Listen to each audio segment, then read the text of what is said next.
Sa paggunita ngayon ng Eid al-Adha o Feast of Sacrifice ng mga kapatid nating Muslim, alamin natin ang mga aktibidad, kahalagahan at pinagmulan nito kasama si retired Colonel Ebra Moksir, ang presidente ng Imam Council of the Philippines. Ginoong Moksir, magandang tanghali po at welcome sa Bagong Pilipinas ngayon. Yes, magandang tanghali, Ma'am Wing. Magandang tanghali sa lahat ng ating tagapanood sa ating programang Bagong Pilipinas. Una po sir, ano po ang kahalagahan ng Eid al-Adha para sa mga Muslim sa bansa at sa buong mundo at bakit po ito tinawag na Feast of Sacrifice at paano po ito naiiba doon sa Eid al-Fitr? Alam mo, ito ay mahalaga sa ating kamusliman ang itong selebrasyon o karawan ng ating Eid al-Adha. Ito ay pinaka-importante sa ating bawat Muslim sa buong mundo. Ito ay ginugunita po ay para po maalala po ang ating yung kapanhunan ni Ibrahim o Abraham at yung kanyang pagsakripisyo at ika nga pagkurban sa kanyang anak. Halip doon ay instead ang kanyang anak ay yung isang hayop po, no? So ganun din ngayon ay ang ating kamusliman sa buong mundo ay ito ay sabay-sabay po na naggunita sa aming Eid al-Adha. Una ay aming pagpuri noong kaninang umaga, sinundan naman ang pagsakripisyo ng mga hayop, no? Yung mga kalimbawa ay topa, kambing at baka. At ito ay binibigay po sa ating mga indigenous at yung mga nangangailangan po. So yun po ang talagang mahalaga po, ito ay yung pag-aalala po sa ating buong makapal at pagsunod sa ating kautusan ng ating Panginoong Allah Subhanahu wa Ta'ala. So sir, pwede niyo po bang ipaliwanag yung kasaysayan nitong Eid al-Adha base po sa Quran?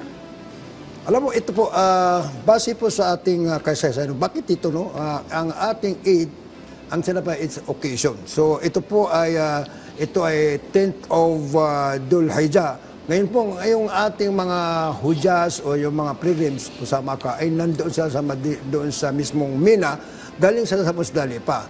So ang ibig sabihin dito ay, ngayon po ay dito naman sa ating sa iba't ibang lugar, bukod doon sila po ay ngayon ay nandoon sila sa Mina po, ay ito ay nag-celebrate din dito. No, kaninang umaga, no, magang-maga ay kami po ay nag-celebrate at kami po ay nag-pray sa 2 rakaat. After that, sinundan naman ang sermon, no, para po maalala po yung mga gawain ng ating mahal na Propeta Muhammad sallallahu alaihi wasallam doon sa replika, yung pagsakripisyo ni Ibrahim o Abraham sa kanyang anak na si Ismail. So ito ay mahalaga talaga, ito ay dahil dito ay upang masundin o para manatili ang aming pananampalataya kay Allah Subhanahu wa Ta'ala at sakripisyo sa yung mahalaga na gawain po at pagkikiisa sa mga tinatawag na pangkagawa sa ating kapwa. Ano po yung mga pangunahing ritual o gawain na isinasagawa ng mga Muslim sa araw ng Eid al-Adha? At maaari niyo po bang ipaliwanag yung kahalagahan at proseso nitong kurbani o ritual na pag-alay ng hayop? Yeah. Alam mo, ito po, paano ito pag dinuwang noot na una ay nagsisimula po sa isang espesyal na panalangin. No, isang espesyal panalangin sa umaga at sinundan naman ng yung mga may kakayahan, yung mga mayroong pera na magsakripisyo ng hayop tulad ng kambing at tulad ng baka o topa.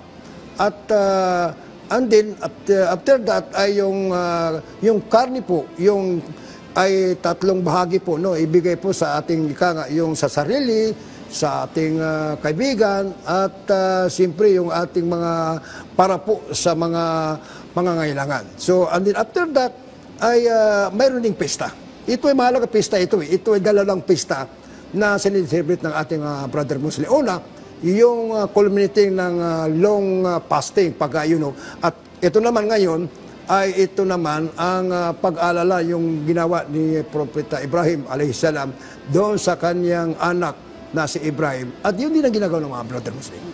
Sir, may mga programa po ba ang Imam Council o iba pang Islamic organizations para tiyakin na maayos at mapayapa at syempre makabuluhan yung pagdiriwang na ito? Alam mo, ang gawain ng Imam Council of Pilipinas sa iba't ibang mga religious group ay yung information drive na, alam mo, yung 10 days. Bago po itong ngayong araw, meron kaming pag-ayuno. 10 days ito ay bawat nanampalataya na Muslim ay nagpa-fasting, nag-ayuno po. At siyempre, after this, ito. So, information drive para po magiging lalo pang matindi ang yung pananampalataya sa Diyos. Yun naman ang kuha natin, yung pananampalataya sa Diyos ay magiging disiplina. Na yun ang talagang ginagawa ng ating brother Muslim.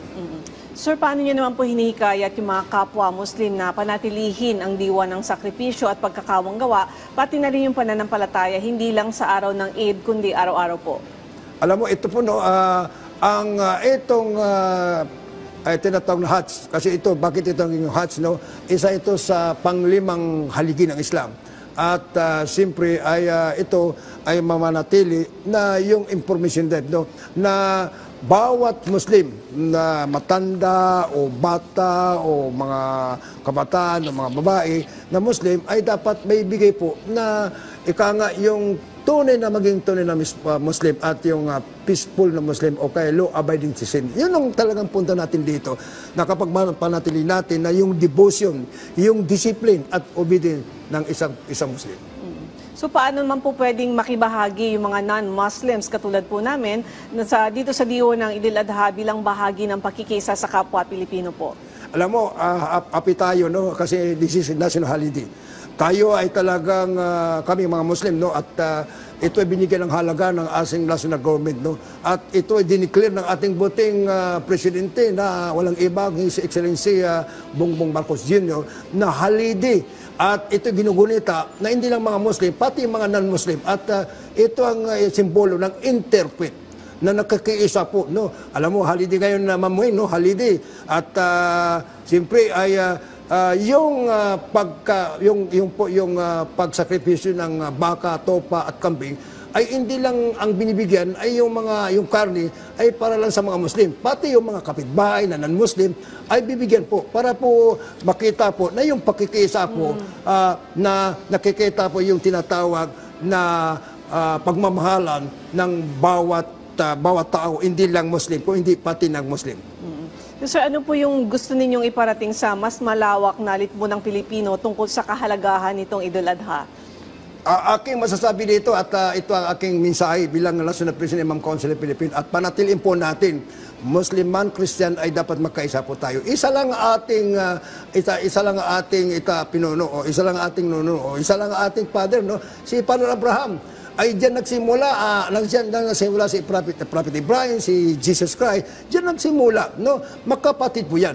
Yung si Sarah at saka si Hajar, na yun po nagsimula doon si Jesus Christ, at doon naman kay Hajar, doon nagsimula si Ismail, ang propeta mo sa Diyos. Ang ibig sabihin nito ay yung dapat ay panatilin natin yung interpret pagmamahala ng buhay. Yung devotion, kasi isa lang ating kwanton. Ang Kristiyano ay pinapanatili o kaya advocating yung tinatawag na love. Ang Islam naman ay advocating ng tinatawag na peace. So yun po, dapat love and peace kapag ay nandoon, nakakaisa po ay nandoon ang tinatawag na symbiotic ni Christian and Muslim.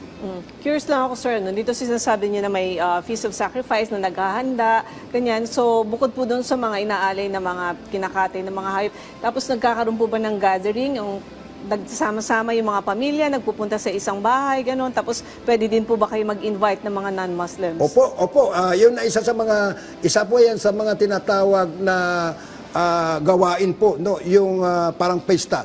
So, alam ba, ay